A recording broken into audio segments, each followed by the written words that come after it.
ইসরায়েলের বিমান হামলায় ইয়েমেনের হুথি নিয়ন্ত্রিত অঞ্চলগুলো পরিচালনার জন্য গঠিত সরকারের 11 জন মন্ত্রী নিহত হয়েছেন। সোমবার হুথি মালিকানাধীন সংবাদ সংস্থা সাবায় খবর জানিয়েছে, গত 28 আগস্ট ইয়েমেনের রাজধানী সানায় ইসরায়েলি হামলায় নিহতদের মধ্যে রয়েছেন বিচারমন্ত্রী মুজাহিদ আহমেদ, অর্থনীতিমন্ত্রী মঈদ আল মাহকুবি, কৃষিমন্ত্রী রদওয়ান আল রুবাই, পররাষ্ট্রমন্ত্রী জামাল আমের, জ্বালানি মন্ত্রী আলী হাসান, সংস্কৃতি মন্ত্রী আলী আল ইয়াফেই, শ্রমমন্ত্রী সামিরা বাজালা, তথ্যমন্ত্রী হাশেম শরফ আল দিন এবং ক্রীড়ামন্ত্রী মোহাম্মদ আল মৌলিদ। সেই সঙ্গে মন্ত্রী পদমর্যাদার সরকারি অফিস প্রধান মোহাম্মদ আল কাসাবি এবং সচিব জাহিদ আল আমদি প্রাণ হারান।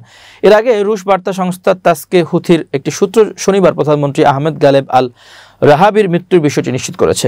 তার স্থলাভিষিক্ত হয়েছেন first deputy Mohammad Miftah. Israeli হামলার পরপরই সোশ্যাল মিডিয়ায় গুজব ছড়িয়ে পড়ে হুথি প্রতিরক্ষা মন্ত্রী মোহাম্মদ নাসের আল আতিফি বেঁচে গেছেন, তবে বিভিন্ন সূত্রে তার মৃত্যুর খবর এসেছে। 28 আগস্ট বিদ্রোহী নেতা আব্দুল মালিক আল হাউথি যখন টেলিভিশনে ভাষণ দিচ্ছিলেন, তখন ইসরায়েলি বিমান হুথি নিয়ন্ত্রিত রাজধানী সানায় হামলা চালায়। দখলদার ইসরায়েলি বাহিনী দাবি করেছে হামলা হুথিদের সামরিক স্থাপনা লক্ষ্য করে করা হয়েছিল। ইসরায়েলি বিমান কমপক্ষে 10টি হামলা চালিয়েছে, যেখানে হুথি কর্মকর্তারা নেতার ভাষণে দেখার জন্য জড়ো হয়েছিল।